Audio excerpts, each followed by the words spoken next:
Okay. Saan mo, asa mo diri sa, ay kabulong saya. Saan kayo dito sa, Gamayra, gamayra. saan kayo dito sa London? Kami naman sa ano, Newcastle. Hi guys, welcome back to my YouTube channel, and for today's video, I am going to feature the United Kingdom. Last December, we went to UK to pay a visit for our family friend there who is having her birthday or was having, I don't know, forgive my English because as much as possible I'm trying to speak in English because my content is international. So we went there, we visit our family friend there who was having 85th birthday, Lola Dome. And so ngayon, today I am going to present to you the Edinburgh City tour by riding a bus. So anong makikita dito, travel tips and advice, and any information na pwede kong ilalagay ko. You know, it's very difficult for me to speak in English, but I learned something there in a British accent. I learned a lot of, like, do you have a bit of water? Something like that. And right now I'm trying to speak it in English because my content is international and I'm trying to speak. From there, almost 2 hours yung biyahe. Almost 2 hours flight, train ride going to Edinburgh. And pagdating doon sa Edinburgh, di ko na talaga kaya, mahirap ang English. And pagdating doon sa Edinburgh, paglabas sa terminal stations, ang Waverley, by the way, Waverley Station, yun yung movie settings ng Avengers Infinity War, kung saan doon yung fight scene ni Captain America, ni Black Widow, Falcon, at saka yung dalawang Children of Thanos. Makikita nyo yan sa Avengers Infinity War, Waverley Castle. Famous spot in Scotland, terminal station. Okay, continue. So itong sinakyan namin, you don't need to worry kasi paglabas mo dyan, when you step outside the railway train station, yung buong city is picturesque, beautiful, magical, amazing. Mamamangha ka talaga, para kang, ako personally, sabi ko, I feel like I travel back in time sa panahon ng mga medieval era, mga Scottish, mga Catalans, mga Vikings, kasi I didn't expect na ganun yung hitsura niya, kasi galing kami sa Newcastle, which is a countryside sa UK. So parang I never imagine, ito na pala, hindi mahirap tuntunin kasi paglabas mo andun na. So you need to do is find the person, find the man who is in red uniform, yung may flag sa likod, because sila yung nagkakandak ng bus city tour. And there you can also buy the ticket there. You just pay it in card kasi meron silang parang mobile ATM, chuchu, stop it, you just pay it in card. And right there, they will present you the 3 maps, the 3 color buses, the red, the blue, and the orange. And we simply choose the city tour. The 3 buses have different routes. There are some famous, familiar, and they will show you the map. English na. So right there, we choose the easiest one. And first step I'm going to share it to you is, wag muna kayong bumaba. Ikutin nyo muna buong Edinburgh City kasi kaya siyang ikutin ng few minutes para masatisfy nyo.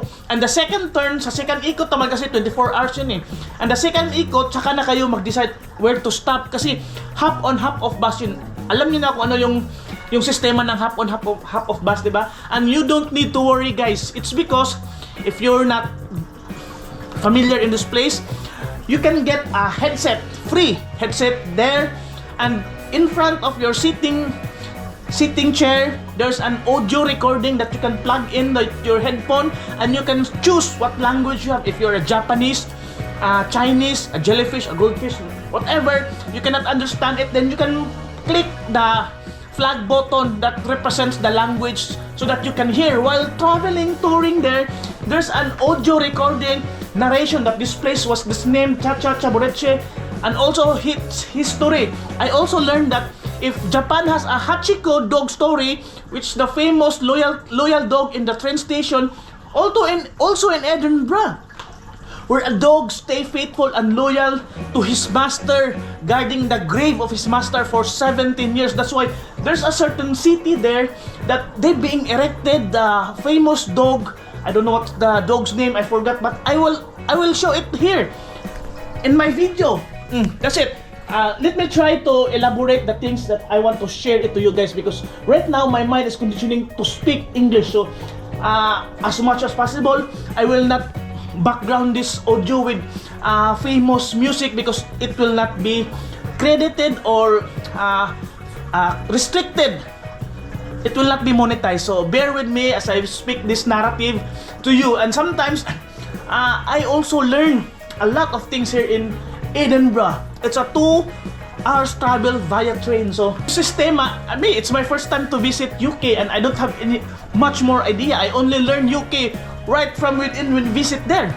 So I research everything, including the system transportation, and also our family friend also taught us that hindi madala sila gumagamit ng pera, and there's also no rice in UK. When we visit KFC, there's no rice.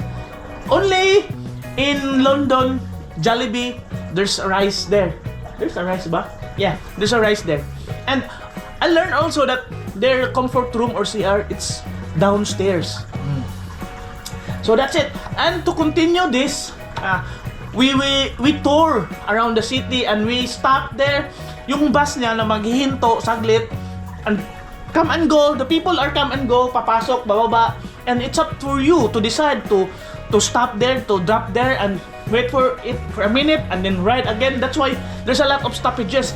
The map also had stoppages. If I try to recall, find the map. Wait, actually this is London map. So yung makikita nyo sa map, example, same lang to sa Edinburgh.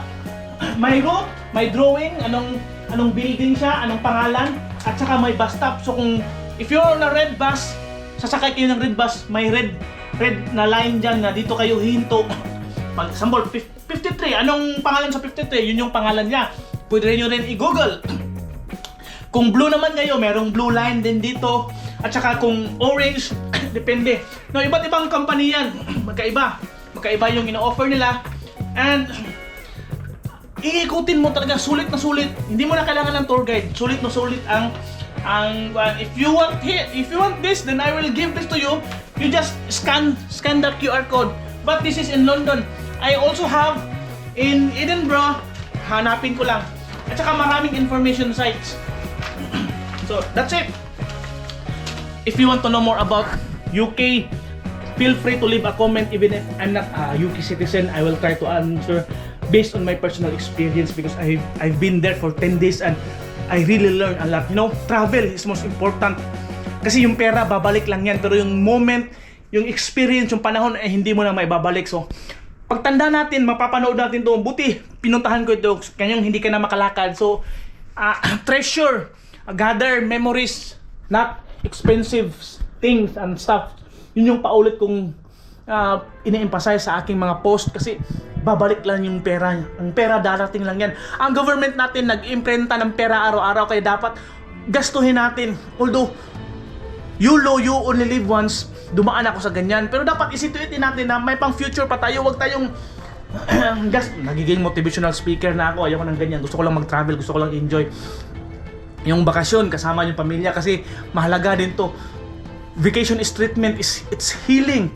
Marami kang matutunan sa bakasyon, sa pagbiyahe nang hindi mo matutunan sa classroom. It's a long life experience, and I guarantee you will not regret. Although, sa totoo lang, malaki yung ginastos namin talaga. Sa pamasahe, tanungin mo, leave a comment, magkano. Kasi, 3 reason kung bakit mahal. Una, 3 na kami. Pangalawa, peak season siya, December 22.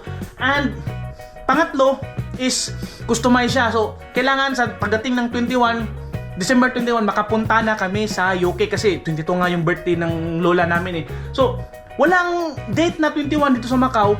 Ang ginawa namin, pumunta kami sa Hong Kong, doon kami sumakay. So, expected, customize yung trip namin, kaya mahal talaga siya. So, magkano? Leave a comment and I will answer you, kasi ayokong parang nagbabrag na ako dito kung magkano yung ginastos. Basta, it's a 4-5 digits.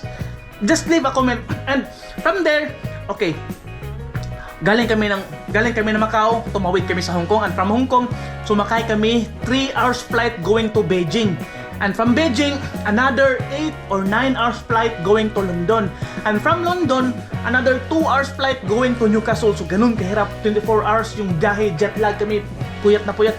Yung mahirap lang yung pag-adjust ng body clock namin kasi nanatili yung body clock namin sa Asia, sa Macau, which is same time zone lang sa Philippines. So pagdating namin doon, di namin maintindihan kung gising kami ng madaling araw, tulog kami doon ng umaga kasi nag-a-adjust pa yung katawan namin for 10 days. So ganun yung adjustment ang ginagawa namin. Isa din yun sa titignan nyo. And it's my first time here, first time in traveling UK, so I don't have any experience, background or idea. I just Google everything when I get there. So that's it. And I hope you will also do too. Pag pumunta kayo ng UK or kung saan man, mas maganda kung may trabaho na kayo doon. But for us as a tourist, you need also to learn the climate there, also the destination. So marami na ako nasabi, and I hope igo na siya sa long format videos na aking gagawin kasi nag-enjoy talaga ako, and hindi ako makapaniwala paulit-ulit ko itong sinasabi again and again. So thank you for watching, and I hope you will subscribe to this channel, Aristotle Media on YouTube, Travel Adventure Series episode. I have on TikTok and I have on Facebook, and also here in YouTube. Tatlong platform lang meron ako. It's because depende yan sa viewership and algorithm. Kasi merong restriction sa YouTube na wala sa Facebook, na wala din sa TikTok. And sa TikTok, meron din sila vice versa, same. Depende sa viewership and algorithm niya. And different restriction policy. But yung monetize ko lang is yung YouTube. So I make long format videos here on YouTube. But if you want to check on my TikTok, which is a shorts, or sa Facebook, doon ako madalas nagsusulat. Because I admit myself, mas magaling ako magsulat kaysa magsalita. And I update my social media Facebook post timeline because I'm on my way to quest for 1,000 beautiful destination sites. And right now, maybe 235, so malayo pa. I'm way more to go to reach that 1,000. I already explained it in my channel, Travel Adventure Series episode. And pakunti-kunti aangat ito, at when that time comes na umabot ako sa 1,000, then mag-i-extend naman ako ng panibago. So, see you whenever. Kasi hindi na tayo babata, papatanda na tayo, and mag-ipon ng magandang maraming memories. So, that's it. I already shared this a lot, many times in my Facebook. Nakailang pumunta na kami sa Lake District, umakyat na kami, meron kaming Marsden Grotto, saan na kami naabot? London, York, meron pang Railway Museum upcoming. So, pakunti-kunti, kailangan ko lang itong ubusin ang memory ng micro SD ko para malinis na for the panibagong travel na naman sa 2025. So, this activity was in December. So, talagang puspusan. And again, thank you kay Ate Myla, Kuya Joel, Kuya Maynard, and Ate Chel for bringing us, for the hospitality na pinakita nyo sa amin. Sobrang nag-enjoy kami ng pamilya ko, and God bless you all. We are cheerful, we are delighted. So kami naman pohon ng babawi sa inyo dito sa Macau. Si Ate Myla nakapunta na yan dito sa Macau. So nung nandun pa si Kuya Joel, so walang nasayang na sandali. We stayed there for 10 days, imagine. So that's it. And nawala na ako sa topic. Ang topic natin is Edinburgh, guys. So ito yung Edinburgh, panoorin nyo. Maganda yung lugar. Doon kayo magbase sa narration na maririnig nyo upon riding. So thank you for watching. Sa pangalawang ikot, doon na kami bumaba. Dito na namin dinaanan yung ganito. And you know, sa UK, it's customary to them, parang usual na sa kanila yung isang church, tas yung katabi is yung grave or burial site. Normal sa kanila doon. Medyo eerie, creepy sa Filipino like us because separate yung church at saka yung cemetery. But to them, yung burial site, katabi lang ng church. Sa isang building, may nakalagay na pangalan, maririnig mo yung narration kung anong pangalan ng building nito, ano yung kasaysayan nito, and kaya parang na-preserve yung history ng Edinburgh. So, ganun kagaling, ganun kaganda. Same din sa York, England, guys, napuntahan din namin. So again, if fast forward ko munang iba dito, titingnan nyo na lang. It's a magical, a wonderful, a nice. Lahat ng building nito may kwentong kasaysayan. Iba din sa London, guys. Pero dito, siguro underrated siya kasi minsan ka lang makapunta rito. Yung overrated talaga is yung London. Alam natin. Pero itong Edinburgh, nice also. Hindi ako makapaniwala talaga. Paulit-ulit kong sinasabi sa sarili ko, hindi ako makapaniwala nakapunta ako dito kaya sinulit ko talaga yung bakasyon. Isa 10 days itinerary, last December, so winter siya, taglamig. And siyempre baon ka na ng makakapal na damit. So inikot namin yung style namin, inikot namin yung buong package ng Edinburgh. So ganito pala yung map. This is the map of, actually this is London map. So yung makikita nyo sa map, example, same lang to sa Edinburgh. May route, may drawing, anong building siya, anong pangalan, at saka may bus stop. So kung if you're on a red bus, sasakay kayo ng red bus, may red na line dyan na dito kayo hinto. Pag example, 53, anong pangalan sa 53? Yun yung pangalan niya. Pwede nyo rin i-google. Kung blue naman kayo, merong blue line din dito. At saka kung orange, depende. No, iba't ibang company yan. Magkaiba yung ino-offer nila. And iikutin mo talaga, sulit na sulit. Hindi mo na kailangan ng tour guide. Sulit na sulit ang if you want this, then I will give this to you. You just scan the QR code. But this is in London. I also have in Edinburgh. Hanapin ko lang. At saka maraming information sites. So that's it. If you want to know more about UK, feel free to leave a comment. Even if I'm not a UK citizen, I will try to answer based on my personal experience, because I've been there for 10 days and I really learned a lot. You know, travel is most important. Kasi yung pera, babalik lang yan. Pero yung moment, yung experience, yung panahon, ay hindi mo na may babalik. So, pagtanda natin, mapapanood natin ito. Buti, pinuntahan ko ito. Kanyang hindi ka na makalakad. So, treasure, gather memories, not expensive things and stuff. Yun yung paulit kong ina-emphasize sa aking mga post, kasi babalik lang yung pera. Yung pera darating lang yan. Ang government natin nag-imprenta ng pera araw-araw, kaya dapat gastuhin natin. Although you only live once, dumaan ako sa ganyan, pero dapat isituitin natin na may pang future pa tayo. Huwag tayong nagiging motivational speaker na ako. Ayoko ng ganyan. Gusto ko lang mag-travel, gusto ko lang enjoy yung bakasyon kasama yung pamilya, kasi mahalaga din to. Vacation is treatment, it's healing. Marami kang matutunan sa bakasyon, sa pagbiyahe nang hindi mo matutunan sa classroom. It's a long life experience and I guarantee you will not regret. Although, sa totoo lang, malaki yung ginastos namin talaga. Sa pamasahe, tanungin mo, leave a comment, magkano. Kasi, 3 reason kung bakit mahal. Una, 3 na kami. Pangalawa, peak season siya, December 22. And, pangatlo is customize siya. So, kailangan sa pagdating ng December 21, makapunta na kami sa UK, kasi 22 nga yung birthday ng lola namin eh. So, walang date na 21 dito sa Macau. Ang ginawa namin, pumunta kami sa Hong Kong, doon kami sumakay. So, expected, customize yung trip namin, kaya mahal talaga siya. So, magkano? Leave a comment and I will answer you, kasi ayokong parang nagbabrag na ako dito kung magkano yung ginastos. Basta, it's a 4-5 digits. Just leave a comment. And from there, okay, galing kami ng Macau, tumawid kami sa Hong Kong, and from Hong Kong, sumakay kami 3 hours flight going to Beijing. And from Beijing, another 8 or 9 hours flight going to London. And from London, another 2 hours flight going to Newcastle. So ganun kahirap, 24 hours yung biyahe, jet lag kami, puyat na puyat. Yung mahirap lang yung pag-adjust ng body clock namin, kasi nanatili yung body clock namin sa Asia, sa Macau, which is same time zone lang sa Philippines. So pagdating namin doon, di namin maintindihan kung gising kami ng madaling araw, tulog kami doon ng umaga, kasi nag-adjust pa yung katawan namin for 10 days.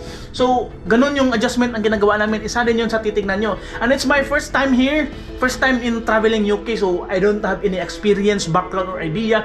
I just Google everything when I get there. So that's it. And I hope you will also do too. Pag pumunta kayo ng UK or kung saan man, mas maganda kung may trabaho na kayo doon. But for us as a tourist, you need also to learn the climate there, also the destination. So marami na ako nasabi, and I hope igo na siya sa long format videos na aking gagawin, kasi nag-enjoy talaga ako, and hindi ako makapaniwala, paulit-ulit ko itong sinasabi again and again. So thank you for watching, and I hope you will subscribe to this channel, Aristotle Media on YouTube, Travel Adventure Series episode. I have on TikTok and I have on Facebook, and also here in YouTube. 3 platform lang meron ako. It's because depende yan sa viewership and algorithm. Kasi merong restriction sa YouTube na wala sa Facebook, na wala din sa TikTok. And sa TikTok, meron din sila vice versa, same. Depende sa viewership and algorithm niya. And different restriction policy. But yung monetize ko lang is yung YouTube. So I make long format videos here on YouTube. But if you want to check on my TikTok, which is a shorts, or sa Facebook, doon ako madalas nagsusulat. Because I admit myself, mas magaling ako magsulat kaysa magsalita. And I update my social media Facebook post timeline because I'm on my way to quest for 1,000 beautiful destination sites. And right now, maybe 235, so malayo pa. I'm way more to go to reach that 1,000. I already explained it in my channel, Travel Adventure Series episode.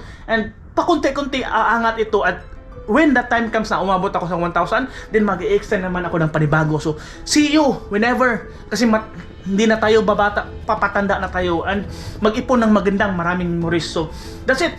I already shared this a lot, many times in my Facebook. Nakailang pumunta na kami sa Lake District, umakyat na kami, meron kaming Margin Grotto, saan na kami naabot? London, York, meron pang Railway Museum upcoming. So, pakunti-kunti, kailangan ko lang itong ubusin ang memory ng microSD ko para malinis na for the panibagong travel na naman sa 2025. So, this activity was in December. So, talagang puspusan. And again, thank you kay Ate Myla, Kuya Joel, Kuya Maynard, Kuya Maynard, and Ate Chel for bringing us, for the hospitality na pinakita nyo sa amin. Sobrang nag-enjoy kami ng pamilya ko, and God bless you all. We are cheerful, we are delighted. So kami naman pohon ng babawi sa inyo dito sa Macau. Si Ate Myla nakapunta na yan dito sa Macau eh. So nung nandun pa si Kuya Joel, so,